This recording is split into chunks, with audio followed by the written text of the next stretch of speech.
Bonjour, ici Claudine Chauveau-Tardif, bienvenue aux nouvelles locales. On commence les manchettes avec la municipalité de Lac-Beauport qui désire vous informer que l'écocentre est passé en mode hiver depuis le 1er novembre dernier. Depuis cette date, l'écocentre est ouvert les vendredis et samedis de 8h à 16h, et ce jusqu'au 15 avril prochain.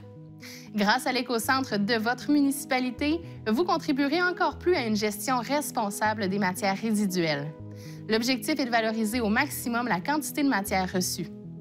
En triant adéquatement les différentes matières, vous vous engagez à protéger l'environnement, notamment en limitant la pression sur les multiples ressources dont nous avons besoin dans notre quotidien. L'écocentre est réservé pour les résidents de la municipalité de Lac-Beauport et une preuve de résidence est exigée. Vous bénéficierez de 4 visites annuelles gratuites par année. Rendez-vous sur le site Web de la municipalité pour plus de détails à ce sujet. Lors du 44e Gala de l'Association des paysagistes professionnels du Québec, Repère, une entreprise de Sainte-Brigitte de Laval, anciennement les Jardins de vos rêves, a remporté 2 premiers prix lors du prestigieux concours Les plus beaux jardins du Québec. Soulignons que Repère est spécialisé dans le domaine de l'aménagement durable. Un premier prix pour le projet Tour du Lac dans la catégorie Aménagement de prestige de 150 à 350 000 et un premier prix ex-aequo pour le projet Saint-Laurent dans la catégorie De la matière au naturel. Ces 2 prix viennent appuyer ce que l'entreprise a bâti depuis près de 18 ans et met en lumière un pilier fort dans l'industrie de l'aménagement paysager durable au Québec. Découvrez cette entreprise à la page 2 du journal Le Lavallois. Et à Stoneham, grâce à la collaboration des citoyens et à celle de Dame Nature, le travail de mise en route de la patinoire dans les dernières semaines a pu se dérouler comme prévu. C'est pourquoi la municipalité de Stoneham et Tewksbury est heureuse de vous annoncer que la patinoire est ouverte depuis le samedi 11 novembre pour le patinage libre. Le patinage libre sans hockey permet de venir casser les petites bulles d'air qui se forment dans les couches de la glace, ce qui fait que celle-ci sera de meilleure qualité par la suite. Consultez l'horaire et les règlements de la patinoire au www.villestoneham.com. La municipalité de Lac-Beauport est heureuse de vous annoncer le retour de la féerie de Noël et de son marché, présenté par la Caisse des Jardins de Charlesbourg et ProLudique. Ils vous y attendent les 2 et 3 décembre au parc Carrier-Chamberlain. En nouveauté cette année, la journée du samedi sera prolongée jusqu'à 18h pour vous offrir un volet festif avec de la musique traditionnelle, une illumination de sapin avec le Père Noël et une petite touche alcoolisée pour ceux qui veulent se réchauffer. Un camion de cuisine de rue sera même sur place toute la fin de semaine pour casser la croûte. Le marché jeunesse sera de retour à l'intérieur de la salle Philippe Laroche. Soyez nombreux à encourager les jeunes entrepreneurs de la région. Apprenez-en davantage à ce sujet à la page 3 de l'Écho du Lac.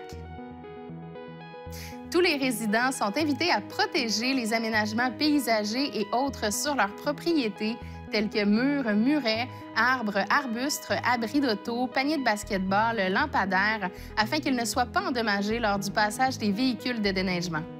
En plus des protections hivernales telles les clôtures à neige et les agrotextiles, l'installation de balises permettra aux équipes de déneigement de bien voir les divers aménagements malgré l'accumulation de neige. Il est recommandé d'installer des balises de bois ou de métal d'une hauteur minimale de 2 mètres et celles-ci doivent être implantées au coin de votre terrain, juste en bordure du chemin et non pas dans l'emprise de la ville. Chaque propriétaire a l'obligation de protéger ses installations contre la neige poussée sur son terrain. Les automobilistes qui stationnent leur véhicule dans leur entrée privée, mais très près de la rue, risquent de voir l'avant ou l'arrière de leur véhicule enfoui sous la neige, laissé par le renvoi de la charrue, et celui-ci pourrait même être endommagé. À ce moment, le service de déneigement ne pourra pas être tenu responsable. Pour plus d'informations à ce sujet, consultez la page 7 du journal L'Entre guillemets. La Corporation des fleurons du Québec a procédé au 18e dévoilement de la classification horticole des municipalités évaluées en 2023 lors d'une soirée riche en émotions tenue au Sheraton de Saint-Hyacinthe. Plus de 200 élus et représentants municipaux étaient sur place pour recevoir leur attestation officielle des mains du président des fleurons, M. Martin Dulac. Des 102 municipalités évaluées cette année, 29 ont obtenu un fleuron de plus et la vaste majorité a progressé dans la grille de classification. La ville de Sainte-Catherine-de-la-Jacques-Cartier a su conserver ses 4 fleurons grâce à ses efforts constants au cours des 3 dernières années.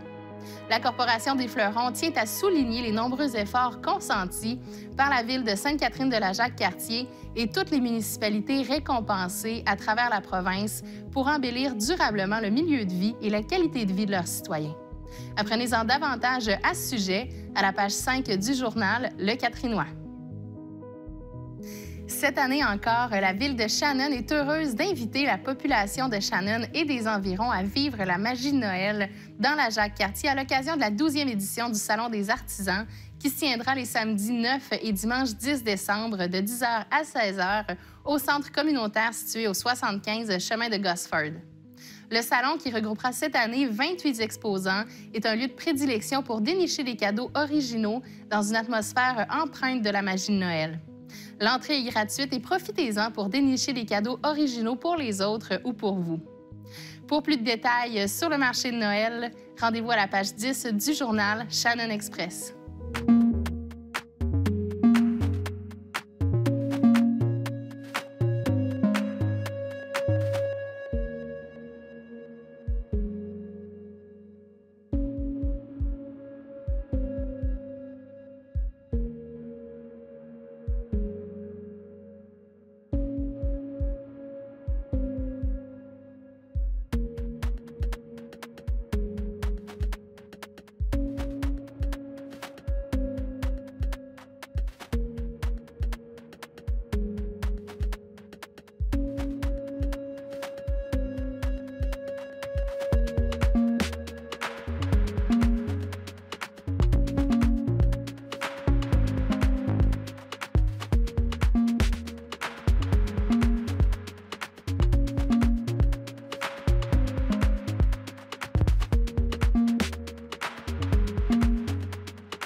La période tant attendue des marchés de Noël s'installe dans la région de la Jacques-Cartier.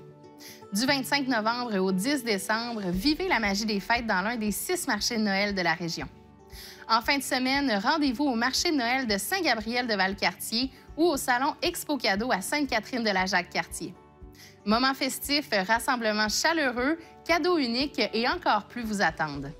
Parmi les animations et les spectacles divertissants qui vous seront offerts, mentionnons la prestation des musiciens Éric Favreau et Paul Marchand. Ils seront sur place dans chacun des marchés pour vous faire danser lors d'une prestation de musique traditionnelle suivie d'un atelier de cuillères de bois. Une activité idéale pour mieux connaître notre patrimoine, mais surtout pour s'amuser et festoyer tous ensemble. Venez en famille ou entre amis et profitez de l'ambiance joyeuse des festivités offertes dans la région. La fête commence dans la Jacques-Cartier. Tous les détails au mrcjacques-cartier.com, section Noël. Vous êtes à la recherche d'un travail ou d'un revenu d'appoint? Les employeurs de la région sont encore en plein recrutement. Ils offrent des emplois qui conviennent à tous les types de travailleurs, notamment aux jeunes retraités de 50 ans et plus qui désirent demeurer actifs et contribuer à leur société.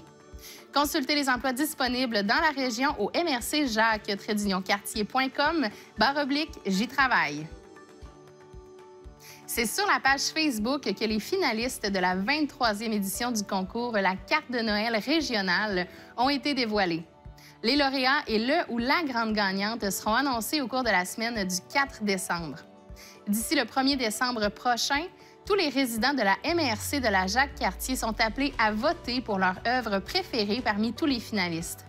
Rappelons que même à sa 23e édition, le concours La carte de Noël régionale demeure toujours aussi populaire. Encore cette année, 146 artistes de tous les âges et 8 services de garde ont déposé leur candidature.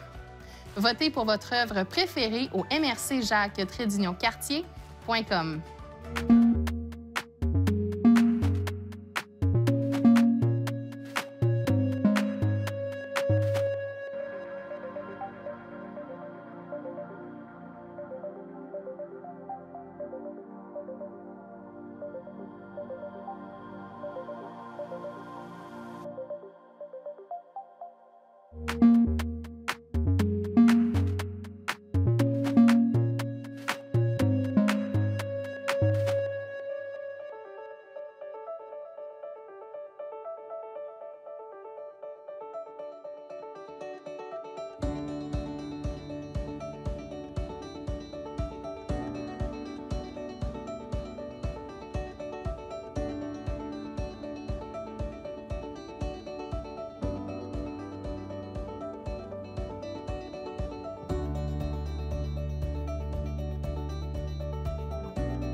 Le service de taxi MDJ est de retour. C'est un service gratuit qui est offert pour les jeunes qui souhaitent fréquenter la MDJ, mais qui n'ont pas de lift pour se rendre ou pour retourner à la maison. Le service sera offert les jeudis et vendredis selon les semaines et les disponibilités sortiront chaque début de mois. Il y aura 2 points de service, soit le Parc des Fleurs du Golfe et le Domaine. Ce service vous intéresse? Rendez-vous sur le site web de la Maison des Jeunes La Baraque pour plus d'informations. À noter qu'aucune inscription ne se fait en ligne ou par téléphone. Le jeune doit lui-même s'inscrire. À la suite de la séance du conseil municipal du 11 octobre à laquelle l'entente avec le club de golf alpin a été annoncée, la Ville informe aujourd'hui ses sportifs hivernaux qu'ils pourront pratiquer le ski de fond et la raquette pour une 2e année consécutive sur le site du golf, et ce, tout à fait gratuitement. L'ouverture officielle sera annoncée dès que l'accumulation de neige sera suffisante, ce qu'ils estiment possible autour du 15 décembre. Les opérations de balisage des pistes et de signalisation seront effectuées au cours des prochaines semaines. Vous avez manqué l'extraordinaire concert de l'ensemble Renouveau au mois de juillet dernier à la Chapelle du Lac? Vous ne voudrez certainement pas manquer ce programme entièrement consacré au répertoire de Noël et du temps des fêtes. Vous aurez le plaisir d'entendre les voix superbes des 2 sopranos, Evelyne Larochelle et Caroline Roussel, accompagnées au violon par Jessie Dubé, au piano par Bruce Gaulin et au violoncelle par l'incroyable arrangeur qui est Simon Desbiens. Des chants traditionnels au ballet Casse-Noisette, du sacré au profane, d'Amérique et d'ailleurs, célébrons Noël dans toute sa musique, tous ensemble avec l'ensemble Renouveau. Les billets sont en vente au www.lepointdevente.com. C'est ce qui conclut les nouvelles locales du 20 novembre. À la semaine prochaine.